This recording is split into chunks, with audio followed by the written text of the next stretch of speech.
Welcome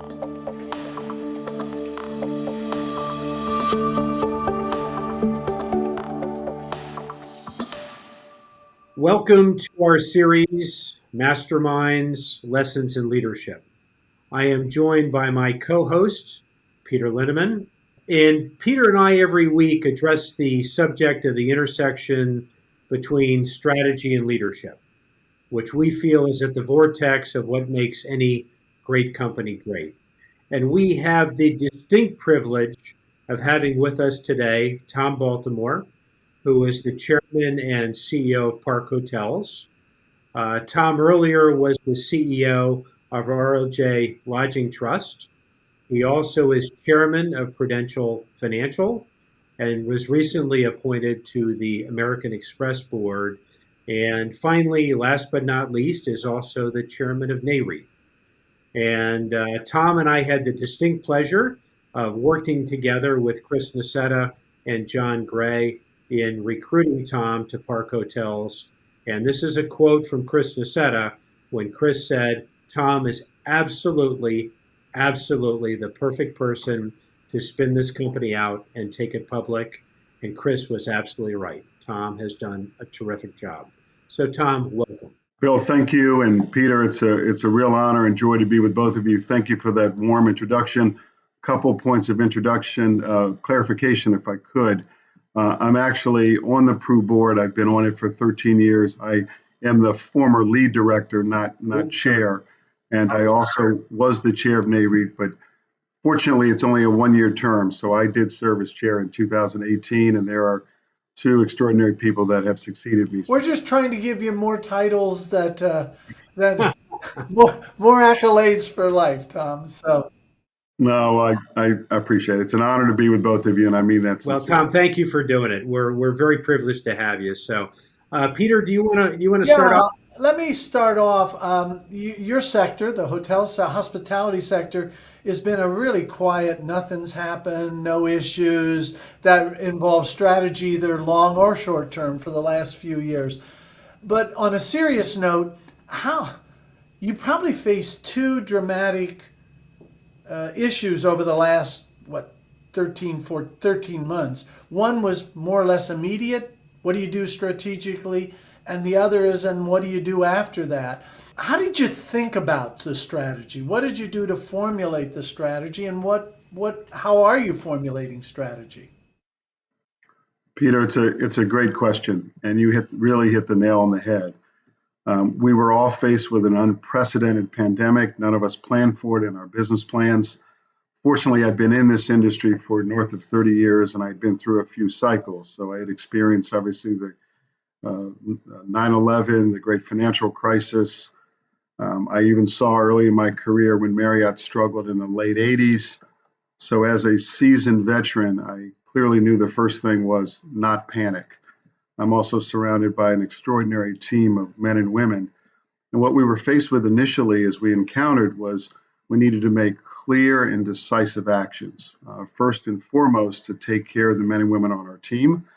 And then secondly, the associates on property, and also to protect our guests. So we immediately suspended operations at 38 of our 60 hotels, about 85% of our rooms. We suspended our dividend. We reduced CapEx by 75%. It really became a focus on liquidity and being able to really manage the crisis so that candidly we could get to the other side.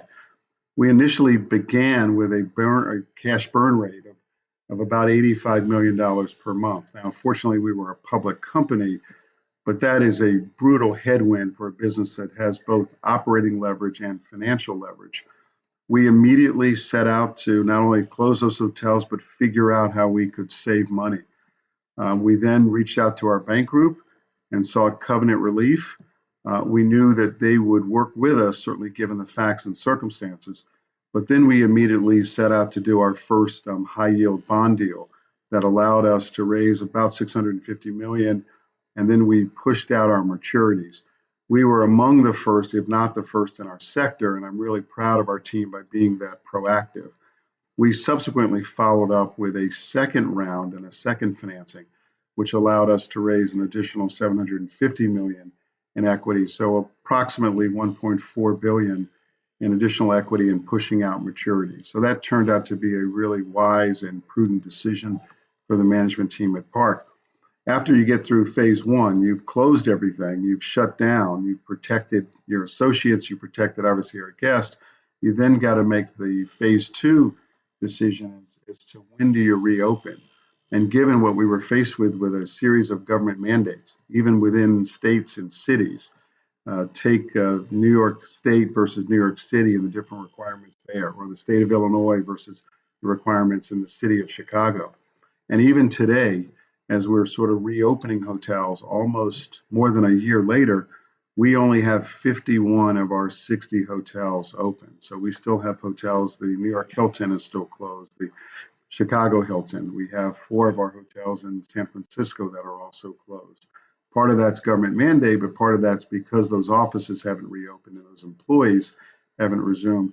We really don't have enough demand to really justify opening our business at that point. So we reopened our hotels. So we've got now, as I mentioned, almost about 7 of them that we will, into the first quarter, will be at about 53 of our 60 hotels. We reduced our cash burn rate from the 85 million that I mentioned down to low 40s, about 42 million. We also identified about 70 million in property level savings that we were taking out of the operating costs. This crisis required us to think about the business differently, to recognize that there would be changing customer preferences also coming out of the pandemic, and we needed to be proactive. We needed to really work with all of our stakeholders. I am really pleased and proud to say that the industry came together, and I've never seen in my 30 plus years better communication, better collaboration among the owners, the brands, about finding a leaner, more cost efficient operating model as we move forward. And again, when you talk about strategic initiatives, that became really a high priority for us. We also set out to sell some non-core assets. Now, we didn't want to sell assets in the height of the pandemic because obviously the COVID discount would have been really high. So what we did is we identified assets, we talked to prospective acquirers, but we concluded that it wasn't in our best interest to be selling assets at that point. And as a result, we sort of held off. We're now marketing some hotels now that as we're coming out of the pandemic and the recovery is beginning to take hold, it'll make more sense to really sell some of those assets now. So Tom, could we I were ask? thoughtful, we were Could proactive. I? Sorry to step on you there, interrupt us. Just Yep. you talk about the 85 million burn going down to 40. What would your EBITDA had been in 2019, just for a frame of reference for the viewer?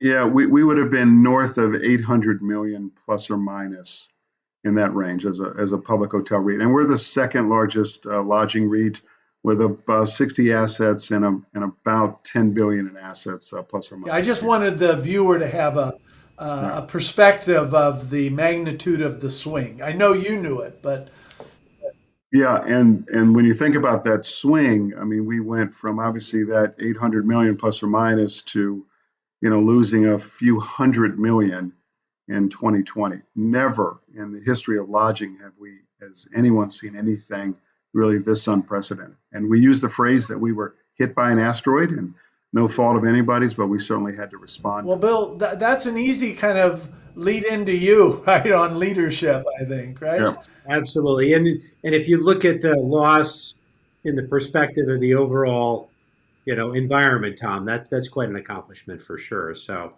hats off to you for that. But to Peter's point, let's segue to the subject of leadership. As you and I've talked over the years, you continuously emphasize the importance of culture. And how has culture correlated with the success that you've enjoyed in your various businesses? Bill, you and I have been good friends and colleagues, and we've worked together on many assignments. And I think you know that my fabric, I am a strong believer that no man or woman succeeds alone, and that culture is really at the core of any successful organization. And for me, it's about finding people of similar values, having an alignment of interest. having incentive plans that really motivate. One of the things that I did both at RLJ and I've continued at Park is everybody's a shareholder. I wanted to make sure that everyone had a stock grant, that everyone participates in a bonus pool, and that I want them to think like and act like owners as they participate in our rise. I also think it's terribly important to have a diverse team. I had a very diverse team at RLJ, as you know. That has really continued. 37%, I think, of my leadership team at Park is also diverse. I'm also pleased, as you know, I had two of my key lieutenants at RLJ both succeed me. Both Ross Bierkin, obviously my chief investment officer, had been with me since the formation of that company. He succeeded me as CEO, and of course the long-term plan was that Leslie Hale would step up, and she's now stepped up, and clearly the only African American CEO of a REIT, of a public REIT, and it's done very, very well. She had been with me for 14 years. As I think about my Park team, I have equally a very talented team of men and women, some of whom had worked with me before, and others that I've certainly formed new alliances with. And what I've committed to my board is that any good CEO should be grooming and leading and preparing the next generation of leaders. So I think you do that by different initiatives. We had a wellness initiative during the pandemic. We had what we call Tom B calls that I would do not with my entire associate base. I thought it was more important to do them in really small group settings. Took a lot more of my time, but I thought it was much more important to break the company into groups of 5 to 10, where I could really talk about, here are the priorities, here's what we're faced with, here's what we're doing. I also made it clear, as you know, during that process, that we didn't lay anybody off at our corporate headquarters. We were very fortunate. I waived my salary during that process. I also went into the open market during an open window and bought stock. So I made what I thought were the appropriate decisions to keep my high-performing team together. I also think if the leaders prepared to take that haircut so that I could protect other jobs, I thought that was really the right kind of messaging as we were moving forward. And I'm pleased to say that we've been able to we have lost a few people along the way, generally at the analyst level, and others that were poached away by some of our competitors and others that we know, and I understand that. But the core nucleus, the core group, north of 90% of the men and women who started the journey are really still with me in some form or fashion. And I'm really proud of that. So let me, is there any difference between formulating and implementing strategy in a public vehicle than a private vehicle? Would it have been a different thought process? I'm just curious in that regard. Yeah, Peter, it's a great question, and it really plays. If you look at my background, prior in the formation of RLJ in the early days there, that was a private company. So it was a private partnership between Bob Johnson and his then wife, Sheila Johnson. We were relying initially on their capital, and then, of course, we went out and raised 3 private equity funds. We did 3 funds, obviously largely focused on the hotel sector, and then we rolled up 2 of those funds right after the great financial crisis and took that company public. So I've been on both sides of the aisle. They're certainly different. When you're a public CEO, there is a rhythm and a discipline of the quarterly process. There's obviously the disclosure. There's obviously the earnings call process and the frequent board meetings. There are also similarities on the private side. You still have obviously annual reporting. You're still doing an annual shareholder or an LP meeting through that process. I am grateful that we were public during this crisis, because the ability for us to be able to access the public markets really became critical to our success and our ability to really weather the storm. The ability to be able to go into the market, to complete 2 very successful bond deals. Again, that would have been very difficult, if not impossible, to do under a private platform. So grateful of being public, given the facts and circumstances that we were faced with. I often hear the question, would I rather be public or private? I have been fortunate, and I've succeeded in both frameworks. I think it really depends on the source of your capital. Being public provides the opportunity of having that immediate access to the public markets, which is very, very important, and also having a very liquid currency from that standpoint. Having done this for north of 10 years, I'm comfortable with the rhythm. I think I have a little credibility, and I really enjoy team building. If I have probably any real gift, I think it's the ability to bring people together and build teams, and I really, really enjoy that. Tom, let's go back to the question about culture, if we can, for a minute. As you know, because you and I work closely on a lot of the board work we do today, there is a heightened focus, I think, for all the good reasons, on ethnic diversity. And following BLM, a lot of our clients are, in essence, trying to achieve ethnic diversity, both at the board level where it's got to start, but permeate throughout the whole organization. What would you share with the audience have been the reasons you've been successful in building ethnically diverse organizations? Yeah, it's a great question, Bill. And I first want to really acknowledge your leadership and the work at your extraordinary firm and what you've done for generations, both on C-suite searches, both on the board side. I know that you are personally committed to this important initiative. I think tone at the top is really, really important. As you know, I've had the privilege of now serving on 7 public company boards. I've taken 2 companies public. I think having that right tone at the top and having a diverse board, both men and women, certainly having people of color, I think the richness of the conversation and the different experiences is of paramount importance. And the evidence shows that those diverse companies perform better. I think that is a fact, and it certainly, I think, provides additional evidence as to why that's so important.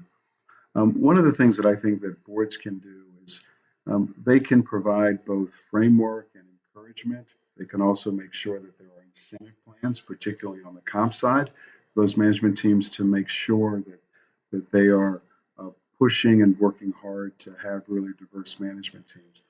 I benefited in my career from having a lot of mentors. They happened to be white men early in my career, both at Marriott and both at Hilton, who took an interest in me, who challenged me. And as a result, those mentors over time became sponsors. That's critically important. Some of those sponsors today are still dear friends of mine. Those that are living, I still talk with them. They're still our advisors. They're still friends. They're still people that I reach out to. And when a mentor can turn to a sponsor and say that Tom or someone else can do that job, give him, give her a chance, it really carries weight. It's really helpful. I think the recipient, that mentee, has to recognize that responsibility. And he or she has to continue to work hard and prepare themselves. And I certainly never wanted to disappoint any of my sponsors along the way that took an interest in me. And I think that's terribly important. I think companies have to use a wider funnel and a broader outreach. Bill, I think you have just done extraordinary work with that by having your network, that when you reach out for different searches as you're looking, I think that's wise. There's nothing wrong with that. In fact, I wish more people would do that because I think it's a great way to help place people not only for boards but also for C-suite opportunities. And I also think reaching out to universities and colleges that you wouldn't necessarily. There are a lot of talented young men and women at historically black colleges, whether that's at Morehouse or Howard or Spelman.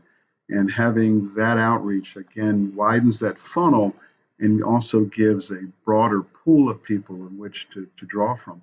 But when people, those young students join, when they can see someone, a man or woman of color who has risen or is rising within that organization, and they can envision that if I work hard, if I continue to behave, perhaps dress, follow um, uh, the approach.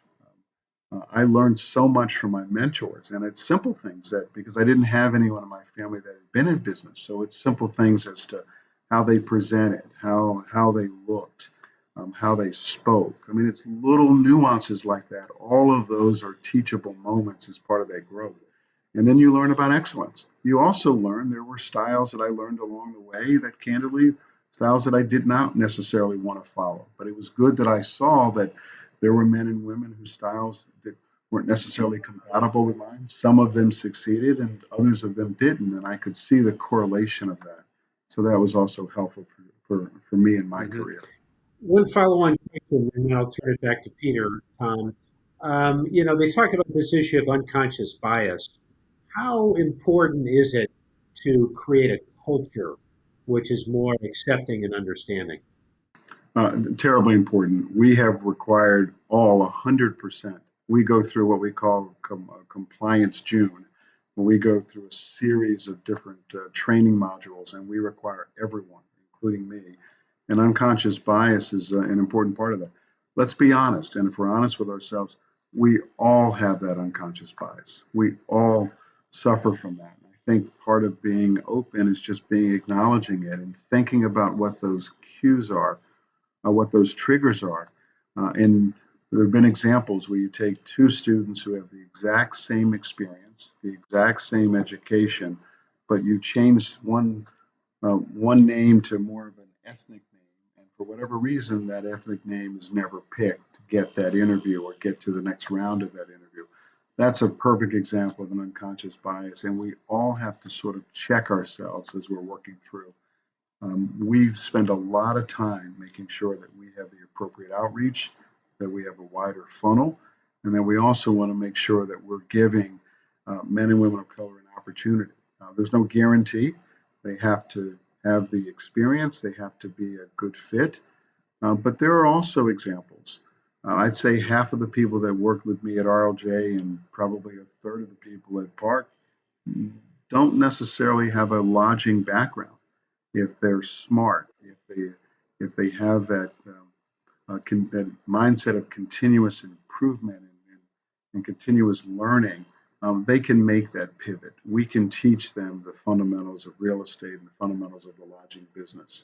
And I think that's important too, that we shouldn't just recycle men and women that have been in the business for so long.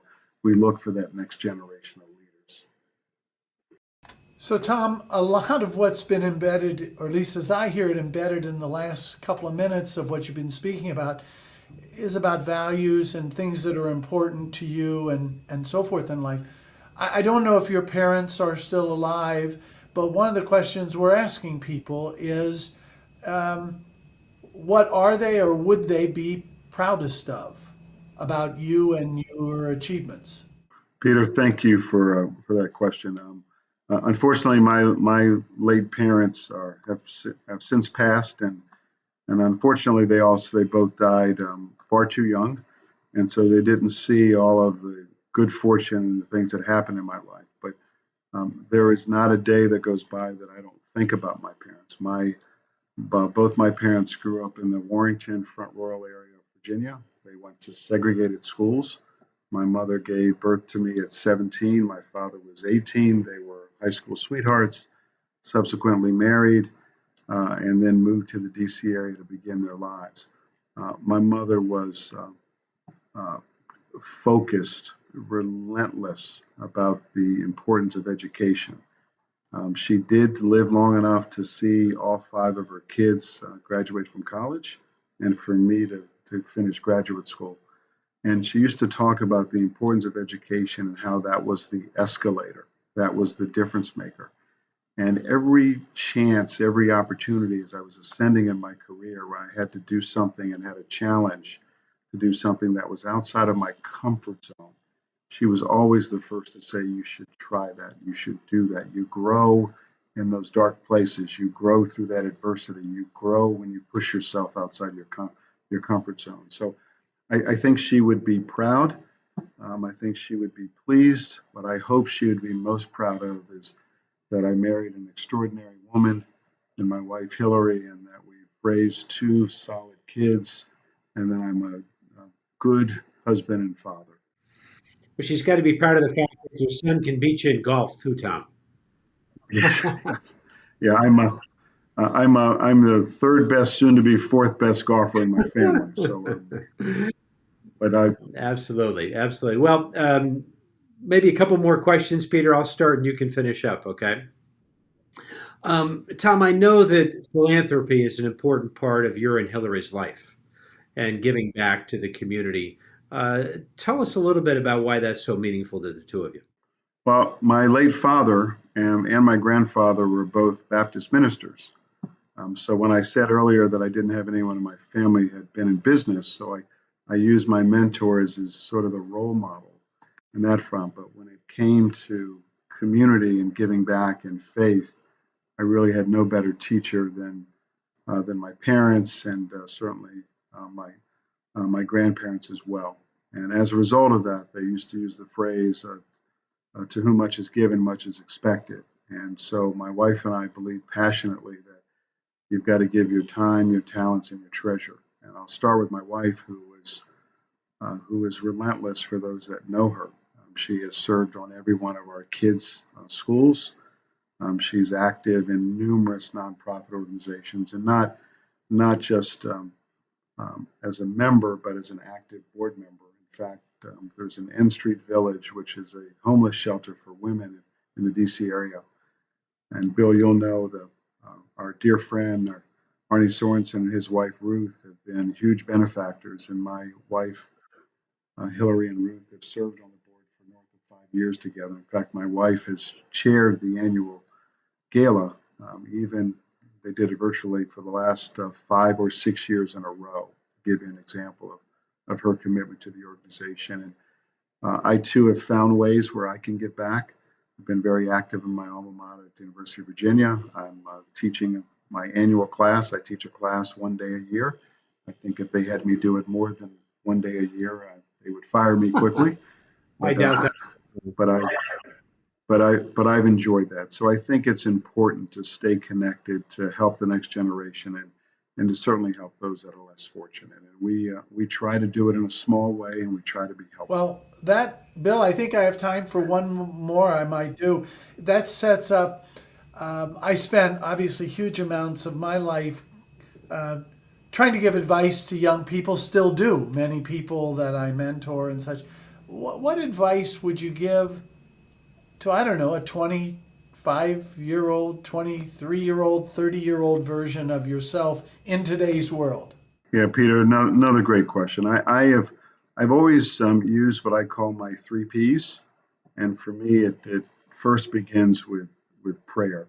Um, I'm a strong believer in respecting all faiths, but I think that prayer has a way of centering you and guiding you and grounding you. The second is preparation. Whatever you want to do in life, and you two have been extraordinarily successful, and it's whatever you want to do, you've got to prepare yourself. You've got to work hard. And then the third, I would say, is the issue of perseverance. Unfortunately, there are going to be tough days. There are going to sometimes be bad things that happen, even to good people. And it's not that it happens, but it's really how you respond to it. And I've always believed that perseverance is really the secret sauce of life.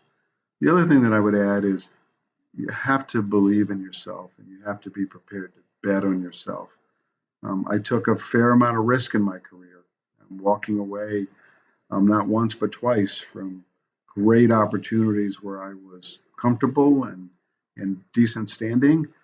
And the last was leaving RLJ, which I had co-founded and led for 17 years, to pivot to rejoin Hilton, a company that I loved and respected, to spin out a large portfolio. And Bill and his team worked very closely with John Gray and Chris Nassetta, and fortunately identifying me. And it was a journey that I haven't looked back. Now, we didn't plan on a pandemic in the original business plan, but we're in the fifth year of that journey, and I'm enjoying it as much today as I did 5 years ago. I'm glad that we're almost almost beyond the You're pandemic, probably enjoying it but I more look now forward to than continuing it. 12 months ago. Yes, that's very true, Peter. But Bill, to your I have no further questions for the witness, Your Honor. I'll hand it over to you. but to your point, Tom, you've persevered, and that's, as you said, that's what it's all about. Those three P's are special. But anyway, thank you, my friend. Our relationship has meant the world to me, and you just been exemplary being the leader who you are. So thank you, thank you, thank you. And look forward to talking to you soon. Thank you for your time, Thank you Tom, both so much. thank you both for taking time. It's an honor, and I mean that. Both of you have had extraordinary careers, and really appreciate you giving back with this type of initiative. So thank you for including someone of my less than stellar stature. So thank Well, you. you came right behind Chris Nassetta and John Gray, so you're definitely worthy. You're in a Yeah. good group. You're in a good group, Tom. Thank you. Take care, my friend. Thank you both. Yeah. Thanks again.